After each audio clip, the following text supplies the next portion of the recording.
Today is September the 12th, 2023. My name is Charles Suter. Today I'm presenting a topic called means versus ends, or ultimately wants versus needs. My main message is that you need to deal with the means and ends differently. People tend to confuse means with ends all the time. For example, people don't realize that a want is just a means to an end in disguise. A want is a means to an end, which is to satisfy an unsatisfied need. You may want a car, but the car is just a means to satisfying unmet needs such as transportation, mobility, freedom, independence, income from a job, status, prestige, and social envy, just to name a few. There are a couple of questions you should ask yourself to determine if the object of your desire is a want or a need. Is it a means or an end? Ask yourself, why do you want it? Ask what you will do once you have it. For example, ask yourself, why do you want a new car? Proposition 1. Ends and means are different, but people often treat them the same. Some people treat the means as if they were as important as the ends. I recommend you stay intentional about your ends, but flexible in your means. Some different means produce different ends. So, since a means is a way to reach an end, find the best value means. If your wants are nothing more than means to an end, why not pick the most efficient and effective want or means that satisfies the unmet need? Because there may be more than one. There is nothing to be gained if you achieve a want, but the unmet need remains unsatisfied. Knowing you want a car for transportation to a job, you could explore many other options besides buying a fancy new car, such as renting, rideshare, public transportation, bicycle, as well as an inexpensive used small economy car. Don't rush immediately from a perceived want to a decision. Consider the needs you are striving to satisfy and then decide if there are other better means for satisfying them. Proposition 2. As I've said, a means is simply a tool or a system for getting a result, and ideally that result is a satisfied need. There are many ways to achieve the same outcome, result, or end. Some means are faster, better, and cheaper than others. So prudently choose the best means to achieve any desired end. Many different means have the potential to reach the same or similar ends, and because there are so many different means for attaining the same desired outcome, you must carefully choose your means. If one means can satisfy multiple ends or needs, it might be a better choice than a means that only satisfies one need. For each means, there is an array of benefits associated with each, and each of these consequential benefits might be worthy of consideration. For example, a new car satisfies a different set of needs than a bicycle. Conceptually, your means are solutions, and each solution has its requisite inputs that you must provide to attain the desired outcome.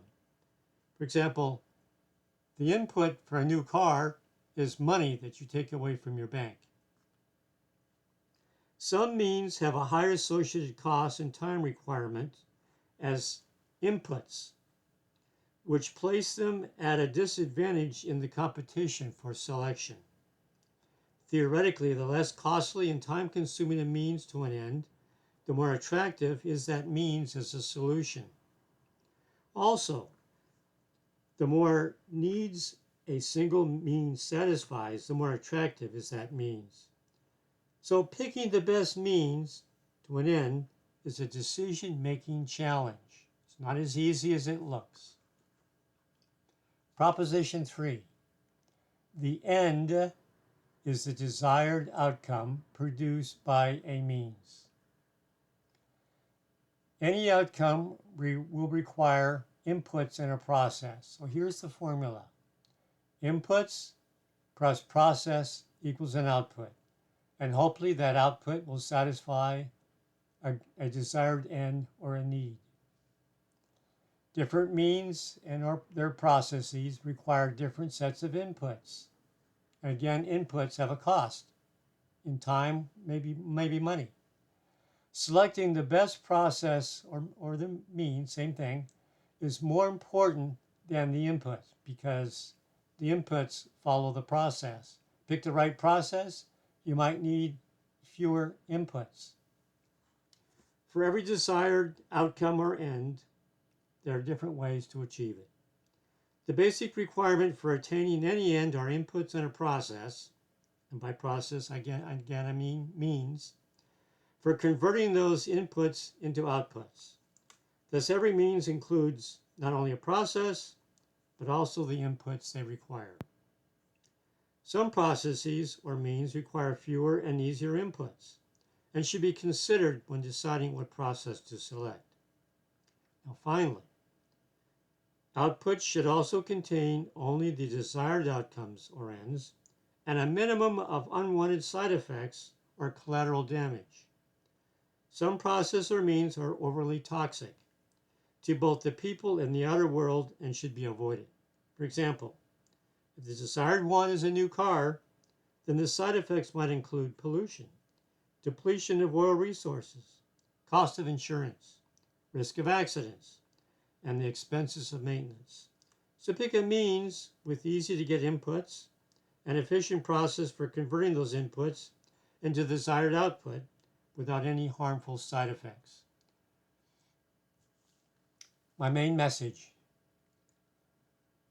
Final message. Select the best means to achieve your most important ends. The real purpose of your so-called wants, which are often perceived as desired solutions, is to satisfy real human needs, which may be physical and psychological essentials to life. Once you realize that connection between wants and ends, you can sharpen your focus on the needs themselves and search for better value options besides maybe your initial urges or wants for achieving them. You can be selective about the means that you believe will best satisfy those needs. Just remember, each means includes both a purpose, a process, and associated inputs. So my advice, select wants that satisfy your unmet needs in the easiest way possible that leave a minimum of undesirable after effects. Since your wants are not ends, but simply one possible means to your deeper needs, you can focus on those means that do the best job in satisfying those needs with the minimum of sacrifice. I know that's a lot to take in. Feel free to review this presentation several other times to get the real heart of the message. But anyway, that's all for now. Remember to stay positive. You'll be happier, healthier, and live longer.